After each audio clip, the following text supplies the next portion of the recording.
Sa nalalapit na National Day of Prayer and Solidarity, nananawagan ng Malacanang sa sambayanang Pilipino na makiisa at manalangin para sa bayan. Naniniwala ang palasyo na naging sandalan at lakas ng bawat Pilipino ang panalangin sa pagharap sa mga nagdaang krisis at sakuna sa ating bansa. Para sa detalye, balita mo kami Julius Disamburon.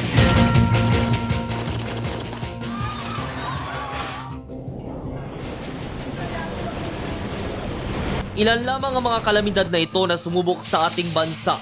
Sumubok sa katatagan ng mga Pilipino at sumubok sa pagpapakita ng kooperasyon ng bawat isa. Sa mga kalamidad na ito, ang Diyos ang siyang ating naging sandigan. Kaya't sa Lunes na ika-20 ng Enero gaganapin ang National Day of Prayer and Solidarity na pangungunahan ni Pangulong Aquino sa Malacanang bilang pagkilala ng sambayanan sa gabay ng dakilang lumikha. Kaya't bilang pakikiisa, hinihimok ng Pangulo ang lahat na makiisa dito.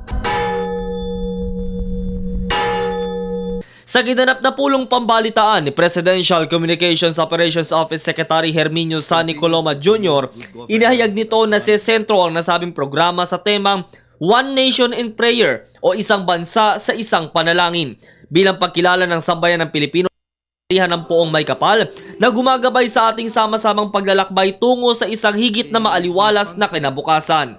Also invited to join the prayer at the Malacanang Palace grounds are leaders and members of Congress, government officials and representatives of civil society and various faith groups. We call on all citizens to pause and join One Nation in prayer in their respective homes, communities, places of work and worship on Monday, January 20. Inaasahang lalahok din dito ang ilang opisyal ng pamahalaan, pribadong sektor at pinuno ng iba't ibang relihiyon maging ang mga naging biktima ng nagdaang kalamidad.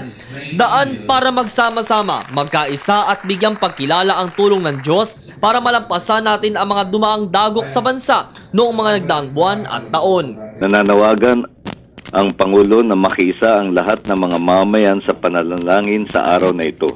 Nauna na naghayag ang Pangulo sa kanyang talumpati sa Vandenor na nakakamangha ang ipinakitang katatagan ng ating bansa, bunga ng matibay na pananampalataya ng mga Pilipino anumang pagsubok ang dumaan.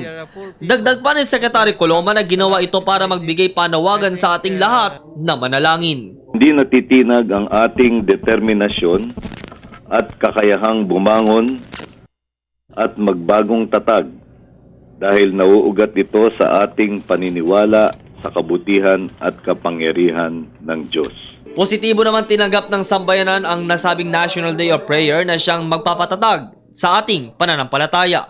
Para sa Telebisyon ng Bayan, ako si Julius Disamburon.